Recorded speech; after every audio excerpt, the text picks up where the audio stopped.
Hello दोस्तों, मैं हूं रजत। दोस्तों, गणेश चतुर्थी का पर्व चल रहा है और हम सभी गणेश जी का विसर्जन जरूर करते हैं। लेकिन दोस्तों, आपको जानकर इस बात को हैरानी होगी कि गणेश जी के विसर्जन को लेकर भी कई सारे तथ्य ऐसे प्रचलित है जिसमें कहा गया है कि महाराष्ट्र के अलावा अगर बाकी क्षेत्रों में गणेश जी का विसर्जन हम करते हैं तो हमें उसका भारी नुकसान झेलना पड़ सकता है। अब दोस्तों, इसके बारे में जानेंगे पूरी जानकारी कि आखिरकार क्यों ऐसा कहा जाता है। लेकिन उससे पहले हम जानते हैं गणेश जी के विसर्जन की कथा को कि कैसे गणेश जी महाराष्ट्र के लाल बाग में मेहमान बन के अपने कार्तिक के भाई के घर पर आए थे और उस समय के बाद गणेश विसर्जन की परंपरा प्रारंभ हुई। तो आइए जानते हैं। दोस्तों, गणेश विसर्जन से जुड़ी एक कथा जिसमें ऐसा बताया गया है कि भगवान श्री गणेश साक्षात महाराष्ट्र में मेहमान बनकर आए थे। इसके पीछे का कारण ये बताया जाता है कि महाराष्ट्र के लाल बाग के राजा यानी कार्तिकेय ने अपने भाई गणेश जी को बुलाया था और कुछ दिन वहाँ पर रहने का आग्रह किया था। और जितने दिन श्री गणेश वहाँ पर रहे थे, वहाँ पर माता लक्ष्मी और उनकी पत्नी रिद्धि व सिद्धि वहाँ पर विराजमान रही और कुछ ही दिनों में पूरा लाल बाग धन धान्य से भर गया। तो कार्तिकेय जी ने श्री गणेश को उसी तरीके से पूजा जैसे कि वह वहाँ के राजा हो और उन्हें लाल बाग के राजा के रूप में सम्मानित किया। और वही कारण है जिसके कारण आज भी महाराष्ट्र में ही सबसे ज़्यादा मान्यता है गणेश चतुर्दशी की और गणेश विसर्जन की। तो आइए इस वीडियो में आगे जानते हैं कि आखिरकार बाकी स्थानों पर यानी लाल बाग यानी महाराष्ट्र के अलावा अन्य स्थानों पर गणेश जी के विसर्जन को लेकर क्या मान्यता और क्या सतर्कता बरतने की हिदायत दी गई है। तो दोस्तों, देखा आपने कि किस तरह से गणेश जी अपने भाई के यहाँ पर मेहमान बन के गए और वहां पर से परंपरा स्टार्ट हुई गणेश जी के विसर्जन की और गणेश उत्सव की।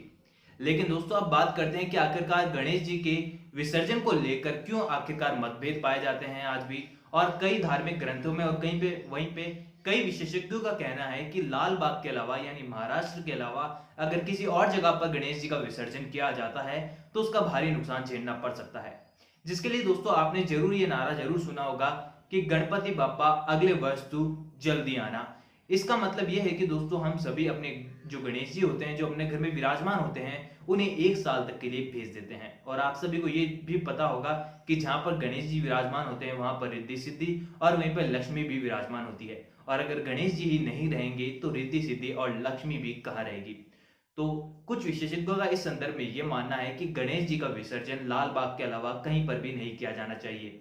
और इसी से जुड़ा एक तथ्य ये भी है दोस्तों, जहां पर आपको पता होगा कि गणेश जी का जो विसर्जन है वह गमले में करने के लिए भी जोर दिया जाता है। क्योंकि दोस्तों, जो गणेश जी की प्रतिमा होती है मिट्टी की, वह हमारे घर में ही रह जाती है। यानी गणेश जी हमारे घर से विदा नहीं होते, यानी लक्ष्मी रिद्धि सिद्धि भी हमारे घर में ही रह जाती है। और अगले वर्ष फिर से जब हम गणेश जी की स्थापना करते हैं तो फिर से एक नई परंपरा स्टार्ट हो जाती है, जिसके कारण गणेश जी की जो प्रतिभा होती है, उनका जो शौर्य होता है, वह हमारे घर में ही विराजमान रहता है। और यही वह कारण है जिसके कारण गणेश जी को महाराष्ट्र के अलावा अन्य स्थानों पर विसर्जन करने के लिए मतभेद पाए जाते हैं। और कई विशेषज्ञ कहते हैं कि महाराष्ट्र के अलावा कहीं पर भी गणेश जी का विसर्जन नहीं करना चाहिए, क्योंकि अगर ऐसा होता है तो घर से गणेश जी के साथ साथ रिद्धि सिद्धि और वहीं पर लक्ष्मी जी भी चले जाती है। और ऐसा होता है तो हमें उसका भारी नुकसान भी चुकाना पड़ता है।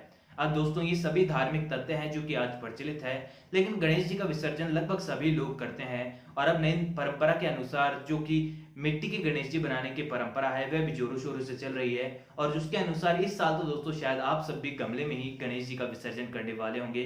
अब दोस्तों, आपका क्या कहना है इन धार्मिक दो तथ्यों के बारे में, जहां पर एक तरफ तो कहा जाता है कि गणेश जी के विसर्जन करने से ही रिद्धि सिद्धि और लक्ष्मी का घर में वास होता है और गणेश जी की कृपा हम पर बनी रहती है, और दूसरी तरफ कहा जाता है कि अगर आपको गणेश जी को घर में रखना है तो उनका विसर्जन महाराष्ट्र के अलावा और कहीं ना करें, बल्कि गमले में ही उनका विसर्जन अपने घर में ही करें और मिट्टी में कोई भी पौधा उगा दें, ताकि गणेश जी की कृपा आप पर बनी रहे।